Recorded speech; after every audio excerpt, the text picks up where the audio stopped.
Bonjour Jean-Philippe Tanguy. Bonjour Monsieur Marteau. Et bonne année 2023. Bonne année à Merci vous. d'être venu dans les 4V pour Merci cette première de l'année. 2023 s'annonce déjà chargée, je dirais même incertaine. Guerre en Ukraine, pénurie d'énergie, inflation, santé, les urgences qui craquent, le bras de fer à venir sur les retraites et j'en passe. Si vous deviez choisir une chose pour 2023, on vous souhaiterait quoi pour 2023 ? Vous auriez envie de souhaiter quoi ? Pour les Français, j'aimerais qu'on sorte évidemment de cette crise de l'inflation qui touche énormément les ménages, les classes moyennes, les retraités, ceux qui travaillent dur. Et l'inflation aujourd'hui n'est pas maîtrisée. Je pense notamment à l'inflation sur les produits du quotidien. Vos collègues de France Info ont fait une enquête prouvant et confirmant ce que malheureusement on annonce avec Marine Le Pen depuis un an. Les prix du quotidien ont augmenté entre 15 et 20%. Voilà, des produits comme la farine, les steaks, les produits frais, les fruits et légumes. Bien se nourrir aujourd'hui en France, ça devient vraiment un problème pour beaucoup de familles. On va en reparler dans un instant. D'abord, dans ses vœux, Emmanuel Macron a appelé les Français, je cite, à plus d'unité, à ne pas céder à l'esprit de division. Est-ce qu'on n'aurait pas besoin quand même, effectivement, en ce moment, d'un peu moins d'affrontements, d'un peu plus de concorde ? Bien sûr, mais moi, ce qui m'étonne avec M. Macron, c'est qu'il est le premier diviseur. C'est lui qui avait dit, je ne vais pas reprendre son mot vulgaire, mais les Français, il y a quelques non-vaccinés il y a quelques années, ils passent son temps à mettre de l'huile sur le feu. Donc moi, je souhaite de l'unité, nous souhaitons tous de l'unité, mais c'est lui, le président de la République, qui est garant de l'unité. Et sur les retraites, on le voit, il veut casser la société française. Il n'y a pas aujourd'hui de majorité en France pour mettre l'âge de la retraite à 64 ou à 65 ans. Moi, je suis élu d'un département très travailleur, avec beaucoup d'ouvriers, de métiers durs, et je vous le garantis, les Français de ce territoire ne peuvent pas travailler jusqu'à 64 ans ou 65 ans. Ils sont abîmés par la vie, ils ont besoin de se reposer, ils ont besoin de profiter aussi d'une vie de travail. Et aujourd'hui, mettre la retraite à 64 ou à 65 ans, ça veut dire en fait priver des millions de Français d'une vraie retraite. Mais pas, justement, quand on parle de concorde, d'unité, est-ce que vous allez continuer de faire effectivement une arène comme ça à l'Assemblée nationale avec une opposition très, très dure, très bruyante souvent parfois ? Oui, enfin vous savez, le gouvernement fait aussi beaucoup de cinéma là-dessus. Les textes passent, les textes avancent.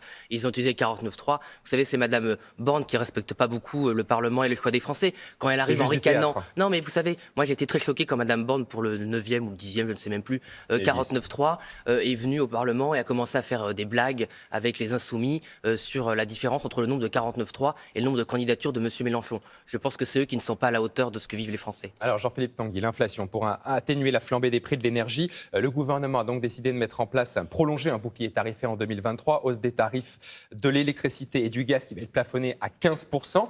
Pour les petites entreprises, là, le gouvernement promet un amortisseur électricité. Est-ce que ça va dans le bon sens ? Non, mais nous, on prend tout ce qui est bon à prendre, mais il faut se souvenir, vous savez, nous produisons notre électricité. La France produit son électricité nucléaire à un prix entre 40 et 60 euros le mégawattheure. On le dit maintenant depuis plus d'un an avec Marine Le Pen. Il faut réformer et sortir des prix, de la formation des prix du marché européen. On paie une électricité hors de prix, alors qu'on n'aurait pas besoin de ce bouclier tarifaire sur l'électricité. On n'aurait pas besoin d'aider nos entreprises si on vendait le prix de l'électricité au prix moyen de production. D'ailleurs, je remarque que M. Macron, dans ses vœux, l'a dit. Mot pour mot, il a repris la proposition de Marine Le Pen en disant il faut que le prix d'électricité soit le prix de production français. Donc qu'on arrête de se faire... C'est une réforme à venir au niveau européen. Oui, mais ça fait un an et demi même. On en est au deuxième hiver où Monsieur le maire, Monsieur Macron nous promettent une réforme. Il ne faut pas une réforme, c'est notre électricité. L'Espagne et le Portugal, qui ne produisent pas autant d'électricité que nous, ont eu le courage de protéger leurs habitants en sortant du marché européen. Donc les Français aujourd'hui paient pour les Allemands. Il faut le dire, c'est la vérité. On paie pour les erreurs des Allemands. Donc il faut sortir de cette formation des prix. Et là, il n'y aura pas besoin de dépenser beaucoup d'argent parce que vous savez, la dette aussi a augmenté de 16%. L'année dernière, ça, le gouvernement ne le dit pas souvent, c'est les Français à la fin qui paient toujours. Alors vous évoquez l'Espagne, justement. L'Espagne a décidé la semaine dernière une mesure qui était effectivement dans votre programme présidentiel, la suppression pour 6 mois, en tout cas en Espagne, de la TVA sur certains produits alimentaires de première nécessité. Est-ce que vous demandez à la Première ministre de faire de même ? Bien sûr, on l'a demandé, on a porté des amendements au Parlement pour le faire. C'est une mesure de bon sens, très efficace. Pourquoi ? Parce que vous savez, les produits de première nécessité sont très concurrentiels. En France, il y a beaucoup de chaînes d'hypermarchés, de supermarchés. Donc, vous savez, elles se battent. Souvent, on voit des mesures. Si vous trouvez moins cher ailleurs, on vous rembourse 10 fois la différence. Donc, il y a une vraie concurrence sur les prix du quotidien en France. Donc, si on faisait cette mesure, ce serait très efficace. Et c'est pas très cher. Ça coûte 6 à 7 milliards d'euros. Bon, le bouclier tarifaire, pour le moment, c'est 150 milliards d'euros. Mais ces produits du quotidien, ils sont déjà peu taxés en TVA, 5,5%. Donc, les amener même à zéro, ça coûterait quelques milliards à l'État, encore plus, pour un gain en fait, de pouvoir d'achat assez faible au quotidien. C'est un gain immédiat de 5%. Là, c'est mécanique. Sur quelques produits seulement. Non, sur une centaine de produits. Une fois de plus, moi j'ai vu l'INSEE, mais j'ai vu aussi vos collègues de France Info ont fait une liste de 100 produits de première nécessité, produits alimentaires, fruits et légumes, Produits d'hygiène, c'est très important parce que les gens aussi sacrifient beaucoup malheureusement aussi le confort du quotidien. Vous savez, pouvoir se laver, prendre soin de ses enfants, c'est la moindre des choses. Les Français sont parfois à 1 à 2 euros par jour. Donc vous savez, 5% de baisse immédiate, c'est loin d'être négligeable. Et surtout, ça concerne tout le monde, classe moyenne, classe populaire, retraité. Quand on voit que la TVA, c'est la principale ressource de l'État aujourd'hui, abaisser encore cette taxe et qu'on en a les moyens après tous les milliards qui ont déjà été dépensés ces derniers mois, ces dernières années avec le bouclier notamment tarifaire. Mais c'est vrai qu'il faut faire attention aux recettes. C'est pour ça qu'on a proposé une taxe sur les surprofits des grandes entreprises, les profiteurs de crise, les profiteurs de la guerre. J'avais proposé à la Commission des finances une taxe sur les surachats d'actions. Qu'est-ce que c'est pour vos téléspectateurs? Il faut savoir qu'il y a plus de 40 milliards d'euros qui ont été dépensés pour que les multinationales rachètent leurs propres actions en bourse. Voilà. Donc cet argent, au lieu de spéculer sur les marchés, il serait bien utile effectivement pour aider les Français. Alors Jean-Philippe Tanguy, face à l'explosion des cas de Covid en Chine, la France, comme d'autres pays européens,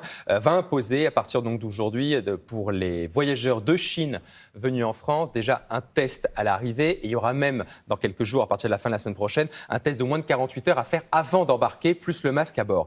Est-ce que c'est suffisant déjà ? Écoutez, déjà, mettons en place ces mesures, qu'elles soient bien appliquées, strictement appliquées, bien surveillées. Moi, vraiment, je supplie le gouvernement et les gouvernements européens de ne pas faire confiance à la Chine. Souvenons-nous, la crise est partie de Chine. Manque de transparence sur ce qui s'est passé, manque de transparence sur le début de l'épidémie. La Chine continue à mentir. C'est une dictature, ce n'est pas un régime libéral, ce n'est pas une démocratie, ce n'est pas un régime transparent. L'OMS a plusieurs fois fait part d'inquiétudes sur la gestion de l'épidémie en Chine. On n'en a pas beaucoup tenu compte, donc vraiment, soyons très vigilants. Donc on doit se protéger un maximum de la Chine. Je rappelle, voilà, une fois de plus, c'est toujours facile après de faire des leçons, mais souvenons-nous au début de la crise, on avait hésité à prendre des mesures restrictives contre les touristes chinois, parce que c'est vrai, ils font vivre une partie du tourisme de luxe en France, mais ne sacrifions pas toute l'économie française, ne reprenons pas un risque d'épidémie en Europe pour protéger, pour pas vouloir limiter l'afflux des touristes chinois. Il y a un petit problème juridique si on veut aller plus loin, c'est qu'aujourd'hui, on n'a plus effectivement le cadre sanitaire avec l'urgence sanitaire qui a été levée. Aujourd'hui, on n'est pas sûr d'avoir la majorité à l'Assemblée nationale, le gouvernement, pour refaire voter par exemple un texte avec d'autres mesures de restrictions sanitaires.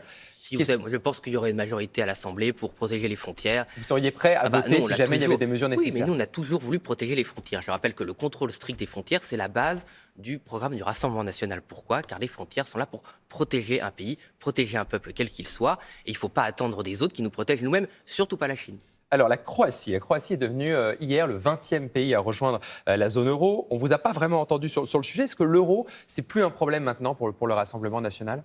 Écoutez, l'euro a beaucoup changé ses règles de fonctionnement. Vous savez que la Banque centrale européenne a fait ce qu'on appelle du quantitative easing, c'est-à-dire qu'ils ont mis beaucoup d'argent pour sauver l'euro, donc ça a changé les choses. Il n'y a plus un euro fort. Vous savez, dans les années 2010, l'euro était trop fort par rapport au dollar, ce qui nous empêchait d'exporter. Donc beaucoup de choses ont changé avec l'euro. C'est pour ça aussi que notre position a changé. Par contre, vous avez raison, il n'y a pas eu de débat sur l'entrée de la Croatie. Ça, c'est un problème, parce que le fait que l'euro augmente sa zone d'influence vers des pays dont l'économie n'est pas solide, dont la transition économique vers une économie de marché n'est pas achevée, où les niveaux de salaire, les niveaux de protection sociale ne sont pas les mêmes, ça pose un problème. C'est dommage, donc effectivement. C'est une mauvaise chose que la Croatie rentre dans l'euro? Mais je pense que ce n'est pas une bonne chose qu'un pays comme la Croatie rentre dans l'euro. Il y a un gros risque de débordement du taux d'endettement des pays de la zone euro. Les taux d'intérêt peuvent repartir dans le décor, notamment en Espagne, en Italie, au Portugal. Et une fois plus, je rappelle, vous savez, chaque mois, les Français paient pour les prix les programmes de stabilité en Europe. On l'a oublié, mais on paie quand même très très cher pour protéger des pays qui n'auraient jamais dû être dans l'euro. Vous évoquiez la réforme des retraites à venir, effectivement. On a déjà vu ce que ça donnait pour les grèves au mois de décembre. Vous étiez élevé d'ailleurs contre cette grève qui tombait pendant le week-end de Noël. Comment on peut éviter une paralysie du pays alors que la réforme des retraites va être annoncée là, dans une dizaine de jours? Écoutez, il faudrait déjà écouter les partenaires sociaux. Quand on voit que la CFDT, qui est le syndicat sur lequel la majorité a toujours misé pour faire ces réformes sociales, ne veut pas non plus de cette réforme des retraites telle qu'elle est annoncée, quand on voit que le gouvernement prétend négocier, mais il ne négocie rien, puisqu'il dit qu'il a déjà choisi l'âge de départ à la retraite, voire une augmentation du temps de cotisation. Donc on ne sait pas trop ce qu'il y a à négocier. Donc nous, on met sur la table une proposition qui, je rappelle, pourrait être consensuelle. On maintient la retraite aux 60 ans pour ceux qui ont commencé à travailler avant 20 ans. Elle s'établit de 60 à 62 ans pour ceux qui ont travaillé entre 20 et 22 ans, et on laisse la retraite à 62 ans. Ce qui compte, c'est le temps de cotisation. Il faut qu'on se souvienne, la réforme Touraine, qui a été votée sous François Hollande, n'est même pas encore appliquée. Elle augmente déjà la durée de cotisation. Donc déjà, laissons les réformes s'installer et surtout, produisons de la richesse. Pour financer les retraites, il faut réindustrialiser la France, il faut relancer notre agriculture. C'est en produisant des richesses en France qu'on peut financer le système social. Sinon, on sera toujours dans la pénurie et dans la restriction des droits sociaux. On a compris que vous étiez opposé à l'allongement à 64 ou 65 ans de l'âge légal. Est-ce que vous seriez prêt, par exemple, à aller manifester dans la rue votre opposition effectivement à cette mesure? Non, moi j'ai été élu par les Français comme mes 87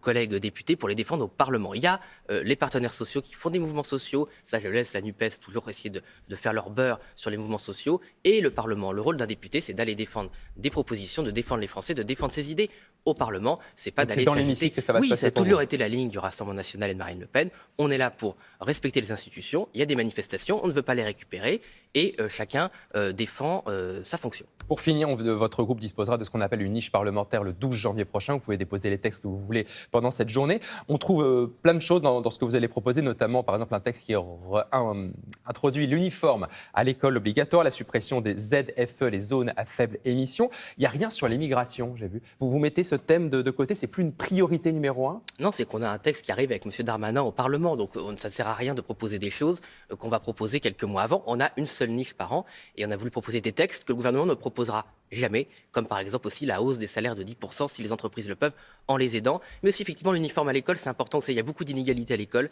il y a beaucoup malheureusement de manque d'autorité, les enseignants ne sont pas soutenus. L'uniforme à l'école, c'est pas partout la même chose, les écoles choisiront leur uniforme, c'est aussi envoyer un signal d'unité républicaine, de rétablissement de l'autorité des maîtres et des professeurs pour que les enfants puissent apprendre à lire et à écrire enfin.